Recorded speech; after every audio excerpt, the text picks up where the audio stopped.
नमस्कार मैत्रिणींनो, आज आपण उन्हाळी वाळवणातीलच एक कुरडयाचा नवीन प्रकार बघणार आहोत। तो कुरडया म्हणजे आपण तांदूळ आणि साबुदाणा याचे मिक्स कुरडई, आंबट आणि तिखट ही कुरडई बघणार आहोत। चला तर मग आपण एक वाटी भरून मी तांदळाचं पीठ घेतलेलं आहे।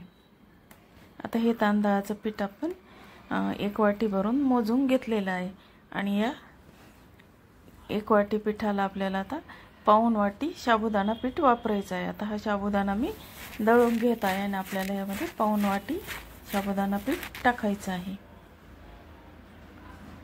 तर चला आपण आता या साबुदाणा बारीक करून मिक्सरला लावू आणि त्याचं पीठ तयार करून घेऊया। आता एका वाटीला पाऊण वाटी साबुदाणा पीठ वापरायचं आहे आपल्याला।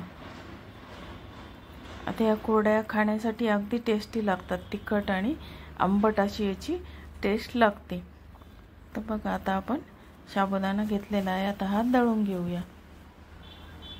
आता एक बाउल घ्यायचा आहे आणि या बाउलमध्ये मी तांदळाचं पीठ टाकून घेतलेलं आहे आणि आता त्यामध्ये आपल्याला साबुदाणा पीठ टाकायचं आहे आणि हे दोन्ही पीठ आपल्याला एकत्र व्यवस्थित असे मिक्स करून घ्यायचे आहेत। आता हे दोन्ही पीठ आपण मिक्स करून घेऊया। चला तर मग आता हे पीठ आपण मिक्स करून घेऊया।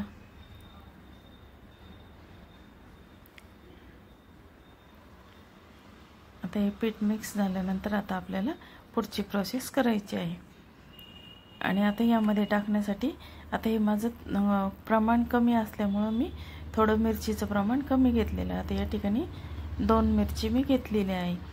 आता ही मिरची आपल्याला मिक्सरला लावून बारीक करून घ्यायची आहे। तर चला आता आपण हे बारीक करून घेऊया। आता हे अगोदर यामध्ये थोडंसं मीठ टाकून घेऊया आणि मग आपण मिक्सरला लावून बारीक करूया। आता यामध्ये मी अर्धा चमचा मीठ टाकलेलं आहे। आता त्याला बारीक करून घेऊया। आता हे बारीक झालेलं आहे, यामध्ये आपल्याला आता अर्धी वाटी पाणी टाकायचं आहे। आता या ठिकाणी मी अर्धी वाटी पाणी या मिरचीच्या ठेच्यामध्ये टाकून घेतलेलं आहे। आता चला पुढं काय करायचं हे बघूया।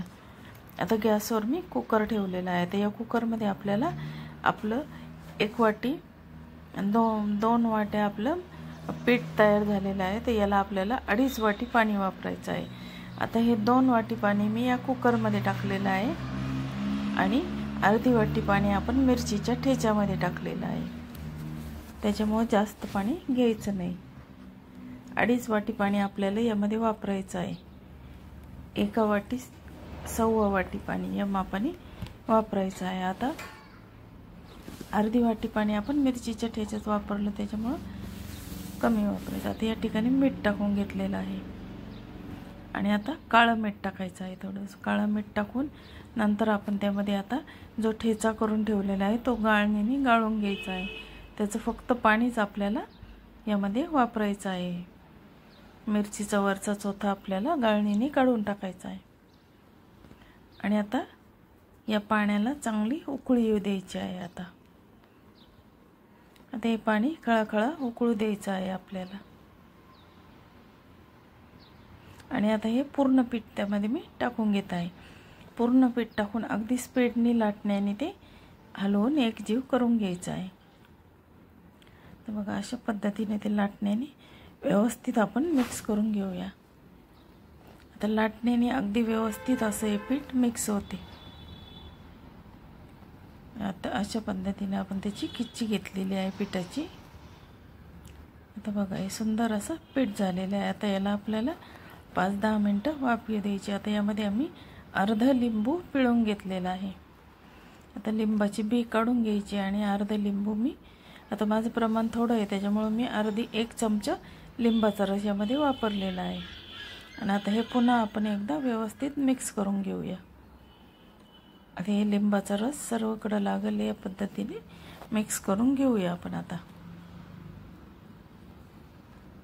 आणि आता मिक्स झाल्यानंतर आपल्याला आता याला 10 मिनिटं मंद गॅसवर वाफ येऊ द्यायची आहे आपल्याला आता। तर चला आता आपण याला 10 मिनिटं गॅसवर मंद ठेवूया।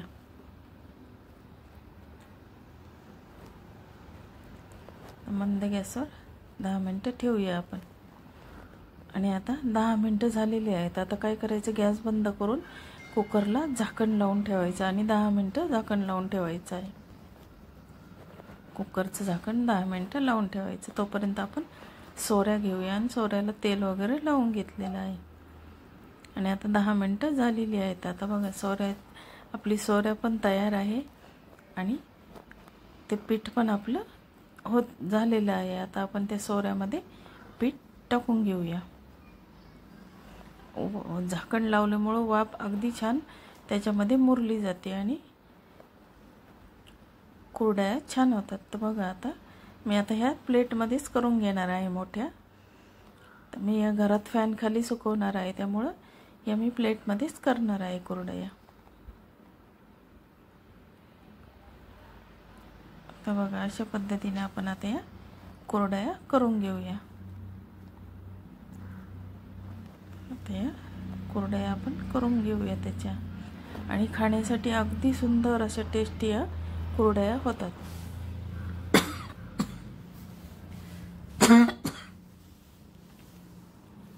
तर बघा आता या कुरड्या आपण प्लेटमध्ये करून घेत आहोत. आता या सर्व कुरड्या करून घेते. तर बघा आता अशा पद्धतीने आपण या मोठ्या प्लेटमध्ये या कुरड्या करून फॅन खाली सुकायला ठेवायच्या आहेत. चला आता आपण सर्व कुरड्या करू आणि फॅन खाली सुकायला ठेवूया. आता माझ्या या 2 प्लेट भरून मोठे 2 ताटं भरून या कुरड्या तयार झालेल्या आहेत. आता या फॅन खाली मी सुकायला स्टँडवर ठेवलेल्या आहेत. आता या धुण्याचं स्टँड असतं, धुणं वाळत घालायचं, त्या स्टँडवर मी या सुकण्यासाठी ठेवलेल्या आहेत. आता तुमच्याकडे जागा असेल तर तुम्ही उन्हात पण हे टेरेसवर ठेवू शकता. आता हे उन्हामध्ये 1 दिवसामध्ये सुकले जातात, पण आता ह्या कुरड्या मी वाळायला 2 दिवस लागतात फॅन खाली. आता या मी 2 दिवस सुकून घेणार आहे. आता आपण ही सुकण्याची वाट बघूया. तर बघा किती सुंदर अशा कुरड्या झाल्या. आता या 2 दिवसांनी सुकलेल्या आहेत. आता याच्यामध्ये हिरवी मिरची टाकल्यामुळे याचा कलर थोडासा असं हिरवट पिवळसर आलेला आहे. तर बघा आता आपल्या या कुरड्या 2 दिवसांनी अगदी व्यवस्थित अशा सुकलेल्या आहेत. आता तुम्हाला मी तळून दाखवते या कुरड्या. आता मी तेल घेतलेलं आहे. आता याच्यामध्ये बघा इतके सुंदर फुलले जातात या कुरड्या, आणि खाण्यासाठी सुद्धा खूप टेस्टी अशा या कुरड्या होतात. बघा अशा पद्धतीने अगदी सुंदर अशा पटकन, आता अगदी कमी तेलामध्ये मी तळत आहे तरी या कुरड्या छान फुलत आहेत. तर बघा तुम्हाला दाखवते आता किती सुंदर कुरडई तयार झालेली आहे. त्यात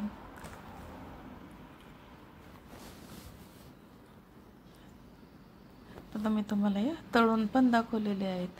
तर तुम्हाला ही रेसिपी कशी वाटली, आवडली तर लाईक, शेअर आणि सबस्क्राईब जरूर करा. बघा किती मोठी होती ही तळल्यावर, आणि खाण्यासाठी सुद्धा अगदी टेस्टी अशा कुरड्या लागतात. अगदी कमी तेलामुळे मी या कुरड्या तळून घेत आहे. याला जास्त तेल सुद्धा लागत नाही. तर बघा मैत्रिणींना, तुम्हाला आता ही रेसिपी कशी वाटली, आवडली तर लाईक, शेअर आणि सबस्क्राईब करा. आता मी तुम्हाला ही कुरडई एक तोडून दाखवते. किती अगदी ठिसूळ अशी कुरडई झालेली आहे. अगदी कुरकुरीत अशी कुरडई लागते खाण्यासाठी.